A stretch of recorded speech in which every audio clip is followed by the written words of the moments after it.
Today's podcast is brought to you by Audible. Get a free audiobook download and 30-day free trial at audibletrial.com/newmusicindustry.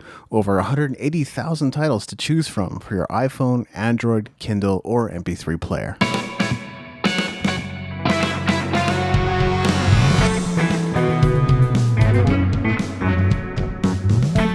You're listening to the New Music Industry with David Andrew Weeb.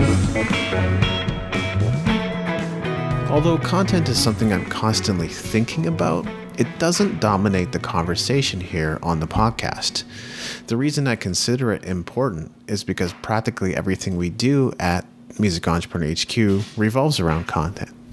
Much of our marketing is achieved through content, advertising, social media, email marketing, and so on. Products are essentially the best parts of our free content, refined and boiled down into their key components. So, as I've mentioned before, it makes a lot of sense for me to dedicate most of my productive time to writing. And the main reason I don't talk about content all the time is because there are much juicier, more important topics to cover. Music streaming, live performance, merchandise, social media, and more. So my content process, which is something that has been honed through much trial and error, is mostly for me to know and for you to find out. Unless, of course, you're interested in learning about what's going on behind the scenes. Be sure to request an episode about our content marketing strategy if that's the case. Anyway, the reason I wanted to talk about content today is because things are about to change at Music Entrepreneur HQ. This is certainly of some interest to you, since your questions and requests have driven a lot of the content that has been created to this point. Here's what's interesting. I'm becoming present to the fact that between the 800 some odd blog posts and podcast episodes on the website, as well as the various books and products we've answered the most common questions on the topic of the music business. This doesn't mean I don't have more to talk about, nor does it mean there isn't room for innovation. In many ways, I've tried to remain at the forefront of innovation at Music Entrepreneur HQ while being realistic about the new platforms and apps that have come along, because frankly, those tend to come and go while the fundamentals of marketing remain the same. What's important to know is that content marketing as a whole is turning a corner, and it's time to start thinking differently about it. It's funny because looking back, I was beginning to talk about all these changes and how we were planning to deal with them in episode 107 of the podcast.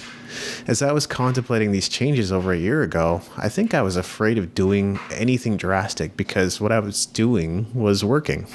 But at this point, Music Entrepreneur HQ's organic traffic has taken a dive a couple times, the most recent occurrence being about a month ago.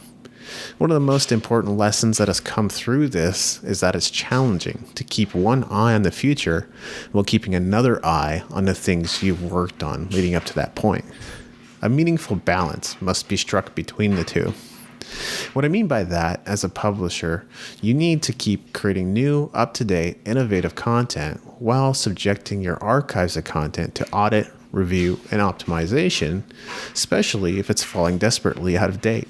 So, as I look ahead, I think content curation and repurposing are going to become key to the survival and longevity of this business. This is underscored by some other fundamental changes in tech, including the emergence of AI. I think it will still be a while before AI is building websites and writing content for us, but those days are coming. The question then is what's going to happen to content? I believe the same old listicles and how-to guides are going to have limited effectiveness. At some point, it's going to become a complete waste of time to work on them. It's a bit of a harrowing thought as someone whose livelihood for the last 7 to 8 years has been building traffic and sales-generating content for various businesses, but this well could dry up. I don't expect this to happen overnight, but if I want to future-proof my endeavors, I need to keep these things in view. Content curation and repurposing will prove especially worthwhile in coping with these changes, and I'm even planning to make some of my paid content available for free. This should also buy me some time to work on various unfinished projects in my life, which will likely form the foundation of the new content I create. So far as future-proofing is concerned, I'm glad that I spent time building our presence on iTunes, Amazon, YouTube, and other popular platforms, as media-rich content is only going to increase in importance in the years to come, and it can reduce single-source dependency too. The podcast has proven an important source of traffic for us, and the listenership is starting to grow again after remaining stagnant for a couple of years. And yes, Music Entrepreneur HQ does have a YouTube channel, and we have been uploading some content there, even if it hasn't been regular. A lot of you have been telling me to create video content, and I think video's time has finally come in full force. People are spending less time reading than ever, and although I think there will come a time when we remember how important it is to read, for the time being, video is going to become crucial to a business's success. I've been talking somewhat fluidly between points, so I'll take a moment to summarize specifically what's going on and what we're planning to do moving forward. Number 1, I'm going to be spending more time repurposing and curating content. This isn't necessarily going to happen in a noticeable way at first. I have several podcast interviews in the can, and these will be rolling out as usual. But because most common questions have been answered through the many pages of content available on the website, it's going to prove worthwhile to organize these answers and make them easier to find and access. To that end, I may be creating video and podcast content on all the subjects already covered, especially if these answers are only available in written form. I will also be turning some of the paid content into free content, and you can expect to find it through the podcast as well as our YouTube channel. Number 2, I'm going to be putting more effort into media-rich content, including video. This goes hand in hand with the last point, but it bears repeating. Organic traffic will come and go, and though it is our biggest source of traffic, single source dependency is problematic. It's time to create more video content and distribute it across various social platforms so that we can continue to get in front of the audience that wants the content. Number 3, I'm going to be spending more time analyzing what's working. This ties in with the points already mentioned as well as the points I'm about to share. The key is that it's easy to spend a lot of time on things that may never lead anywhere. With over 800 pages of content and about 3 years of data, I now have a good sample to analyze. I can easily see which posts have driven the most engagement. I can see which videos got the most views, which podcast episodes got the most listens, and which emails got opened most. I can see which products have driven the most sales and revenue. This is the same advice I've given to many, and it's the same thing I need to apply to my business. Keep the winners, cut the losers. By focusing on the topics and content types that have yielded the most meaningful results, I can increase my effectiveness.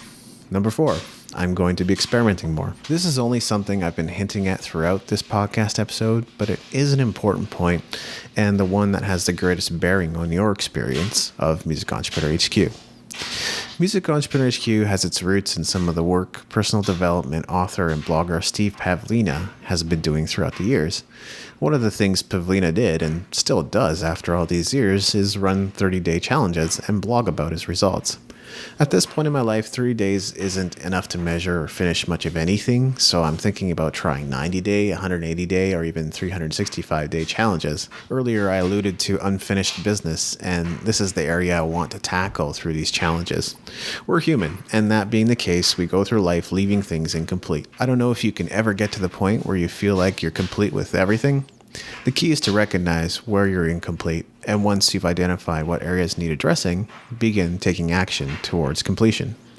I think one of the most useful things I can do at this point, both for myself and for you, the listener, is to experiment with my strategies, document the process, and report on the results.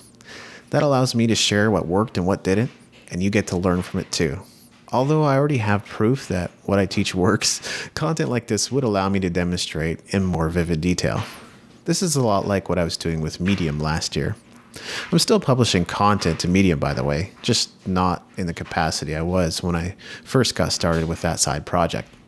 So far, it has only amounted to cents and not dollars, but if there's any major movement, I will let you know. I may get back to that in full force at some point, but for the time being, there are more important unfinished items to tackle, including the Music Entrepreneur Code. This is at the top of my list of things I want to complete. Flashes of Elation, the book that I've been talking about for several years but have yet to publish.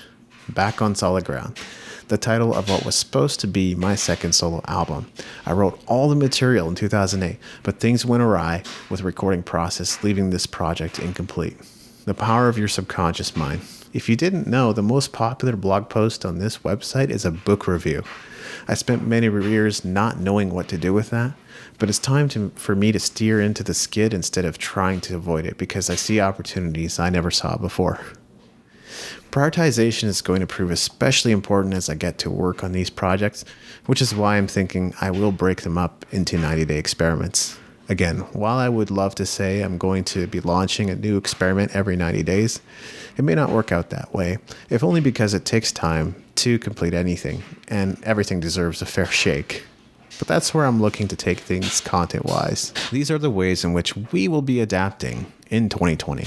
So I hope you enjoyed this podcast episode and got something for yourself too. Did you have any aha moments listening to this episode? Are there any action steps you're now thinking about taking? Did you recognize any areas in your life that are incomplete? What actions will you be taking to create completion? Look forward to answering your comments in the show notes. Thank you for listening. Music in this episode was brought to you by Brian Young.